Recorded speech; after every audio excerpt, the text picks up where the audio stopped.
Bonjour à toutes et à tous, minasan konnichiwa. En réfléchissant aux différents thèmes de ces vidéos, je me suis replongé dans les cours de japonais reçus pendant un an à l'INALCO. L'un de mes premiers cours m'est revenu à l'esprit, celui de Kobayashi Sensei, qui nous a enseigné la chose suivante.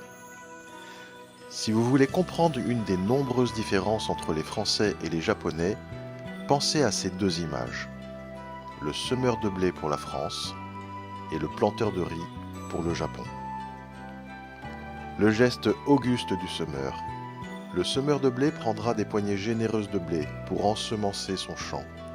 Les grains tomberont de manière aléatoire et cela donnera de merveilleuses moissons de blé pour cette céréale qui est à la base de notre alimentation. A contrario, le planteur de riz suivra une méthode, un ordre, une logique qui optimisera chaque plant de riz piqué dans la rizière. Surtout, il ne piquera pas son plant numéro 4 avant d'avoir piqué le 1, puis le 2, puis le 3, et ainsi de suite. Il suivra un ordre déterminé et ne pourra pas sauter d'étape. Et cela donnera de merveilleuses récoltes pour cette céréale qui est à la base de l'alimentation japonaise. Mais il me vient également à l'esprit une autre différence essentielle entre nos deux cultures. Voici deux groupes d'individus. À ma gauche, un groupe de Français, et à ma droite, un groupe de Japonais.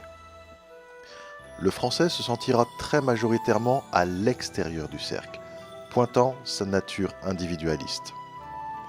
Le Japonais, quant à lui, se sentira très majoritairement à l'intérieur du cercle, le groupe étant pour lui primordial.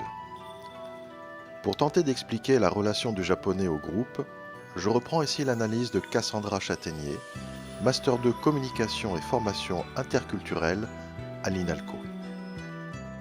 Elle écrit sur son site « Les Japonais sont adeptes de la vie collective et de l'harmonie sociale.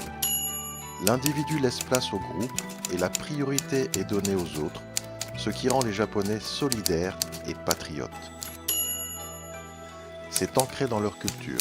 Ils sont éduqués avec des valeurs de partage et de sociabilité car ils prennent en considération les sentiments d'autrui.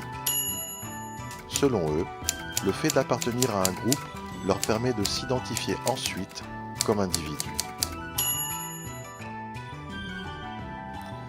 Éducation, ambition, travail, patience et détermination sont tenus dans le plus grand respect.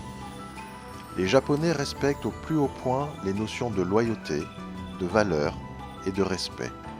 Autrement dit, l'identité japonaise relèverait d'une culture unique et très différente de la culture occidentale. C'est dans l'adhésion au groupe que l'identité japonaise trouverait son fondement, son socle. Les Japonais ne partagent pas la même conception des relations sociales que beaucoup de pays.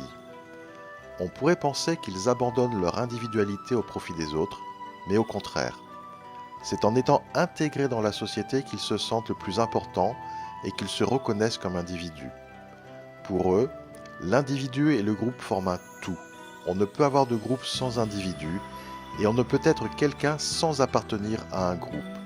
C'est avant tout leur système d'interaction sociale. En espérant que ces clés culturelles sur le Japon vous permettront d'affiner votre approche et votre pratique de l'aïkido. Je vous dis à très bientôt pour une nouvelle vidéo. Sayonara!